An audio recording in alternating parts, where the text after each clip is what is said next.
Okay, so today we're going to be taking a deep dive into something that's been making a lot of noise lately, Yeah. and that is the potential confirmation hearings of Robert F. Kennedy Jr. and the reactions we're seeing, Hmm. especially from the pharmaceutical industry and certain parts of the medical establishment. Right. You come to the depth dive to get past all the kind of surface level stuff on these really complicated issues where politics and society and health all kind of bump up against each other. Absolutely. And that's exactly what we're going to be doing today. So we're going to be looking at a recent YouTube video from the Ring of Fire. Okay. And it's basically an analysis of how the pharmaceutical industry, or at least how this particular speaker sees the pharmaceutical industry as reacting to RFK Jr. Yeah. So we want to try to get at, what are the arguments, what are the reasons behind this opposition, and look at some of the, the different perspectives on this. Yeah, it's a very layered situation, and there are a lot of very entrenched viewpoints. But this video transcript that we're looking at today gives you a specific lens, a very interesting lens into this controversy. Yeah. And it really highlights some key anxieties within the pharmaceutical sector. Uh-huh. I think what's most interesting here, though, is to dig into the why behind these anxieties that the speaker in the video is bringing up. Exactly. So let's get right into it. Yeah. So the video starts by looking at what the speaker sees as the big concerns for the pharma industry. And he's pretty straightforward. He kind of suggests that the industry is going a little crazy over RFK Jr. as like a threat. Right. And he emphasizes this one point about his position on pharmaceutical advertising. Okay. So RFK Jr. has, talked about the possibility of getting rid of all that direct-to-consumer drug advertising that we see on TV. Right. And the speaker in the video mentions that besides us, the United States, practically the only other country that does this is New Zealand. Wow. And the argument there is that this kind of advertising, it can actually lead to patients going to the doctor and saying, hey, I want this drug. I saw it on TV. Right. Rather than the doctor making a decision based on, a more thorough understanding of what that patient needs. Yeah. I mean, that's a huge point, right? Yeah. When you think about how much money pharmaceutical companies spend Oh, yeah. on direct-to-consumer advertising. It's massive. It's enormous. Yeah. So getting rid of that would definitely change their marketing strategies in a big way. Yeah. And probably impact their revenue, too. Yeah, for sure. The speaker in the video actually calls this situation flat out stupid. Yeah. This whole idea that people are basically self-diagnosing based on ads and then going and asking for specific medications. Yeah. It brings up a really interesting point about, what is the point of advertising in healthcare?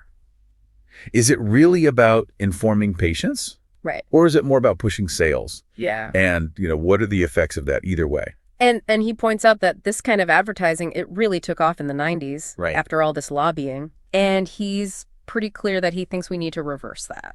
Interesting. So this leads to the next point, which is funding and influence. Okay. And the video brings up this group that's supposedly funded by the pharmaceutical and the medical industry. Mm-hmm. And there are some big Democratic donors behind it. Okay. And they actually cite this report from Sludge that details this funding. Okay. And then it asks this question. Does this funding kind of cast doubt on the concerns being raised by this group of, I think it was 15,000 doctors who oppose RFK Jr.'s, potential role? So it's all about, who is backing who and what are the motivations. Exactly. If you have a group like that that's funded in the way that they're describing it, definitely raises that question of whether or not there are some interests at play. Yeah. In trying to control the narrative around RFK Jr.'s nomination. Yeah. That being said, it doesn't mean that the concerns of those 15,000 doctors aren't valid. Of course. But it does make you think about all the different factors at play. It's really fascinating how, political donations and industry influence and the opinions of all these medical professionals kind of intersect. Yeah. It really shows how complicated the situation is. Yeah. And the video even goes a step further and looks at what the speaker sees as this super close relationship between the pharmaceutical industry and doctors. He actually argues that it's almost impossible to separate the two. Wow. And he brings up, examples like doctor kickbacks, entertainment, exotic vacations, and the role of what he calls key opinion leaders.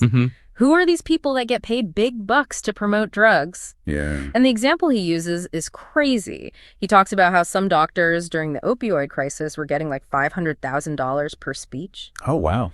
And he's speaking from experience because, he's been a lawyer for 40 years suing Pharma. And he says that he's constantly been on the opposite side of these doctors who he believes are benefiting financially from the industry. So it just paints this picture of a very intertwined and potentially problematic relationship. Yeah, this is a really big concern. Yeah, And it's something that comes up all the time when people talk about the healthcare industry. for sure. Because these financial connections between pharmaceutical companies and doctors, Yeah. through all these incentives and payments, it's definitely real. It's well documented. Yeah. And the worry is that these connections are influencing what drugs doctors prescribe and also how safe and effective people think these drugs are. Totally. I think the example of the key opinion leaders really illustrates that. Yeah. Because they're getting funded by the industry. Yeah. And that can really shape how other doctors and the public see these drugs. It's like a whole ecosystem. It is. Now, to be fair, the video does bring up an interesting counterpoint. Okay. It asks, if we're questioning the trustworthiness of doctors because they're connected to pharma, shouldn't we be questioning the trustworthiness of lawyers too? Yeah. Like, the lawyers representing the people suing versus the lawyers representing the corporations. Right. So the speaker kind of addresses that by saying he's not trying to say all doctors are bad. Right. He even says that he trusts some doctors. Right. But his main point is still about all these entanglements that exist. Right. And he even gets a little personal. He talks about how his experience of seeing what he calls the worst of the worst in his legal battles with the industry has really shaped his perspective. Yeah, I mean, I think it's important to remember that we can't just make broad generalizations Totally. about any profession. Yeah. It's just like in law, there are a lot of different motivations and ethical considerations. Right. It's the same goes for medicine. But I do think the speaker raises a valid concern Yeah. about how the pharmaceutical industry can have a huge influence on a lot of doctors, Mm-hmm. and we really have to consider that. Oh, like. I think his personal experience, even though it's anecdotal, is a really good example of how these conflicts of interest can happen. Yeah, for sure. So shifting gears a little bit, the video talks about what RFK Jr.'s actual concerns are Okay. about the pharmaceutical industry. And from what the speaker says, it seems like RFK Jr. really wants to see clear guidelines for clinical data. Uh-huh. He wants to make sure that data is accessible to the public. Okay. And he wants transparency in the relationship between pharma and the FDA, like that whole revolving door thing. Right. And the speaker in the video actually says that he thinks these are the issues that really scare the hell out of the pharmaceutical industry. Interesting. So it's less about, general accusations and more about examining the processes and relationships that control how drugs are made and approved. Right. These are systemic issues Yeah. that go straight to the heart of public trust, Yeah. both in the pharmaceutical industry and in the regulatory bodies like the FDA that are supposed to oversee them. Yeah. And it's not just him. A lot of patient groups and public health advocates also want to see more transparency in those clinical trials. Right. And more scrutiny of how the industry interacts with the FDA. Yeah. So if RFK Jr. really champions those causes, it could change things in a big way. Yeah, for sure. And by the way, for those who don't know the revolving door, Yeah. it's that thing where people move back and forth between working for the government in places like the FDA and then going to work for the companies that they used to regulate, Exactly. which obviously raises all sorts of red flags about, potential conflicts of interest. Yeah, are they really regulating independently? Right, exactly. It makes you wonder. So here's another interesting point that the video makes. It talks about this disconnect between how the public sees things and these deeper issues. Okay. Because a lot of RFK Jr.'s public statements lately have been focused on vaccine safety. And that's what gets the most attention and reaction from both the public and the medical professionals who oppose him. Right. But the speaker in the video suggests that these other things, like the clinical data transparency and the FDA relationships, might actually be what the pharma industry is really worried about. Yeah, that makes sense. Even though RFK Jr. doesn't talk about them as much publicly. Right. So it's like two separate conversations happening at the same time. Yeah, the public often focuses on specific issues. Yeah. Especially ones that are really emotional. Right. And while vaccine safety is super important, Totally. I think these concerns about data transparency and how much influence the industry has on regulation, those are more fundamental Yeah. to how the whole system works. Yeah. So it wouldn't be surprising if the industry was more threatened by those bigger changes Then by the vaccine debate. than by the stuff that's getting more attention. Exactly. Yeah. So the video also brings up the fact that RFK Jr. is a lawyer by profession. Okay.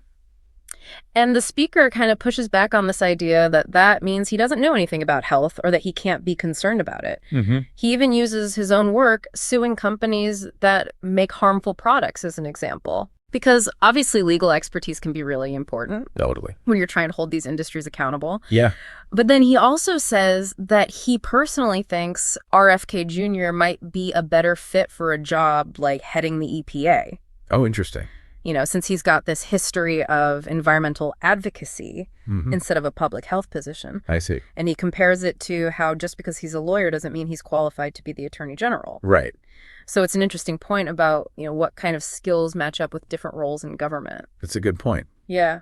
A legal background is super valuable when you're dealing with regulations and trying to make sure people are following the rules. But to lead a public health agency, you probably need to have a really strong understanding of medical science and public health. Yeah. So thinking about RFK Jr. and the EPA, that's thought-provoking. Yeah, especially with all his work on environmental issues. Exactly. Okay, so the last thing that the video focuses on is the American Medical Association. Okay, the AMA. The AMA. Yeah. And the speaker's pretty clear that he doesn't have a lot of faith in them. Interesting. He brings up how they were against those early lawsuits against the tobacco industry. Oh, wow. Which he says was because they were tied to the insurance industry. Okay. Which back then was connected to tobacco. Wow. So basically he's saying that the AMA and other groups like them are opposing RFK Jr. because they're too close to the pharmaceutical industry. And RFK Jr. is a threat to their interests. Yeah, the AMA's history on different public health issues is definitely complicated. Yeah. And how they initially reacted to those tobacco lawsuits does raise some questions about what was influencing their decisions. Totally. I think the speaker's view just reflects this broader skepticism that a lot of people have about whether medical organizations can really stay independent from the industry. For sure. It's a concern you hear a lot when people are discussing healthcare policy. Yeah, absolutely. So to sum up our deep dive into this video's perspective, the main takeaways are that it shows an industry that's really worried about what RFK Jr. might do, especially his ideas about advertising his push for transparency with clinical data, and his focus on those connections between pharma and the FDA. Yeah. The video also highlights how strongly the speaker believes that the pharma industry and a lot of the medical establishment are very closely linked. Including the AMA. Yeah. And he thinks that's a huge reason for the opposition to RFK Jr. Exactly. And I think what's valuable about this video is that it offers this really specific way of looking at this situation. Yeah. It really emphasizes the financial and institutional factors that could be driving this opposition to RFK Jr. Yeah. And I think it really highlights how complicated things get when you have someone in politics who's challenging a powerful industry. For sure. And it shows how much influence these forces can have on how the public sees things and on the debates around healthcare policy. So for our listeners out there, as you're hearing about all these arguments about the influence of pharma and the medical establishment, I think it's worth asking yourself how this changes your understanding of all the information out there about public health and medical policy. Absolutely. It makes you question the sources you're getting information from. For sure. And whether there are hidden agendas at play. Absolutely. Within these big industries. It's definitely something to keep in mind as you navigate this whole complicated world of health information. Definitely. Thanks for joining us on the Deep Dive today. Thanks for having me.